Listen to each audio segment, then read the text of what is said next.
Léo et le sapin magique. Léo avait 6 ans. C'était le plus petit de sa famille, non seulement par sa taille, mais aussi par son âge. Entouré de ses grands-oncles, de ses tantes bavardes et de ses cousins toujours bruyants, Léo avait souvent l'impression d'être invisible. On l'aimait, bien sûr, mais personne ne semblait vraiment l'écouter. Quand il parlait, ses mots étaient souvent noyés dans les discussions animées des adultes ou ignorés par les autres enfants. Pourtant, Léo avait un grand cœur. Il aidait ses camarades à l'école, partageait ses goûters avec ceux qui en manquaient, et même à la maison, il rangeait souvent en silence pour alléger un peu les tâches de ses parents. Mais personne ne remarquait ses petits gestes. Cette année, l'ambiance chez lui était bien différente. Noël approchait, mais la maison semblait terne et silencieuse. Ses parents, accaparés par leur travail et leurs soucis, avaient peu de temps pour les préparatifs. Contrairement à ses camarades qui parlaient avec excitation des décorations, des gâteaux et des cadeaux, Léo voyait le sapin encore nu dans un coin du salon. Son père l'avait ramené une semaine plus tôt, un grand sapin aux branches épaisses et verdoyantes. Mais il l'avait posé sans cérémonie et déclaré « On le décorera la veille de Noël, d'accord ?» Léo avait hoché la tête sans rien dire, bien que son cœur se serre. La veille de Noël semblait si loin, et tous les jours à l'école, il entendait ses amis parler de leurs guirlandes scintillantes, de leurs boules multicolores et de leurs sapins déjà parés. Un soir, alors que tout le monde dormait, Léo, comme souvent, se glissa hors de son lit. Il avait l'habitude de vérifier si tout allait bien, une habitude qu'il avait prise en voyant ses parents toujours fatigués. Mais ce soir-là, alors qu'il passait près du salon, un bruit étrange attira son attention. C'était un léger chuchotement, comme si quelqu'un murmurait tout doucement. Intrigué, Léo descendit les escaliers en retenant son souffle. Lorsqu'il entra dans le salon, il s'arrêta net. Le sapin bougeait. Il plissa les yeux. Une petite lumière semblait émaner de l'arbre, et bientôt, une voix douce et chaleureuse résonna.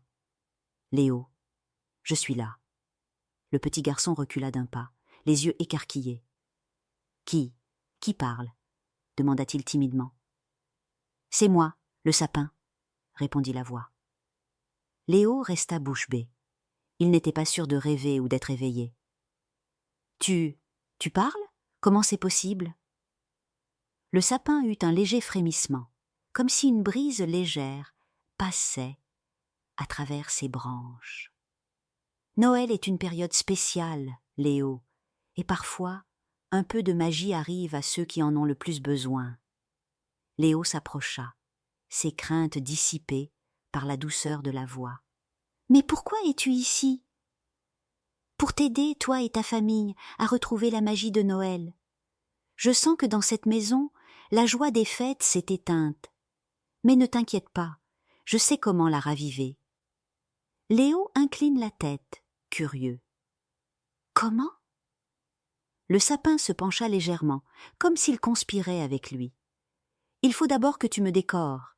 Mets-moi des guirlandes, des boules, des étoiles. Fais-moi briller de toutes les couleurs de Noël. Ensuite, nous réunirons ta famille, et je leur raconterai des histoires qui leur rappelleront pourquoi Noël est si important. » Léo hocha la tête avec enthousiasme. Pour la première fois depuis des semaines, son cœur battait de joie et d'excitation. Le lendemain, dès que le soleil se leva, Léo commença à chercher des décorations dans la maison. Il retrouva une vieille boîte de guirlandes, des boules poussiéreuses et même une étoile un peu abîmée. Il nettoya tout avec soin et, sans rien dire à personne, se mit à décorer le sapin. Ses petites mains s'appliquaient à accrocher chaque élément avec précision. Au fil des jours, le sapin prenait vie. Léo ajouta une guirlande lumineuse qu'il avait réparée lui-même, un ancien ruban doré qu'il avait trouvé dans un tiroir, et même des petits dessins qu'il avait faits. Quand il eut terminé, le sapin brillait. Léo recula pour admirer son travail. Le sapin murmura doucement. « Merci, Léo.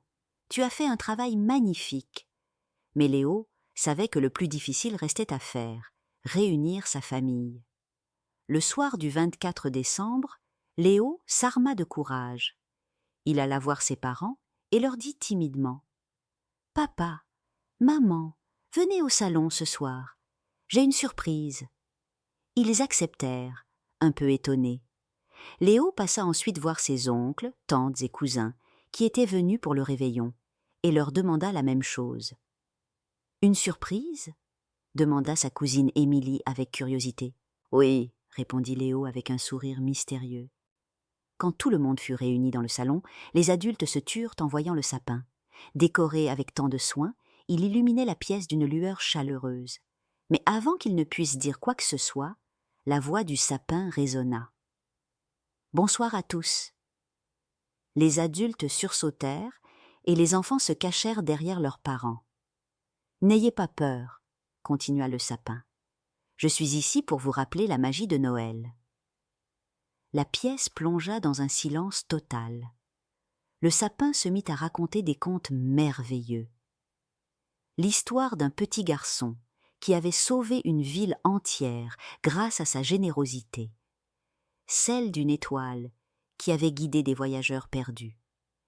Et celle d'une famille qui avait retrouvé le bonheur simplement en partageant un repas ensemble.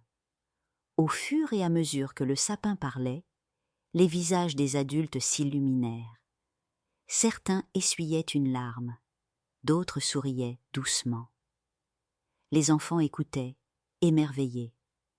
Quand le dernier conte fut terminé, le sapin déclara « Noël, ce n'est pas seulement des cadeaux et des lumières, c'est l'amour, la famille et les moments que l'on partage ensemble. » Cette nuit-là, quelque chose changea dans la maison de Léo. Les adultes remercièrent le petit garçon pour avoir pris l'initiative de décorer le sapin et de les réunir. « Tu as fait quelque chose de merveilleux, Léo !» dit son père en le prenant dans ses bras. À partir de ce jour, la famille de Léo décida de faire du 24 décembre une soirée spéciale pour raconter des histoires, décorer ensemble et partager de bons moments. Léo, quant à lui, se sentit enfin écouté et apprécié. Parfois, les plus petites voix sont celles qui portent les messages les plus importants. La magie de Noël ne réside pas dans les choses matérielles, mais dans l'amour, la générosité et les souvenirs que l'on crée ensemble.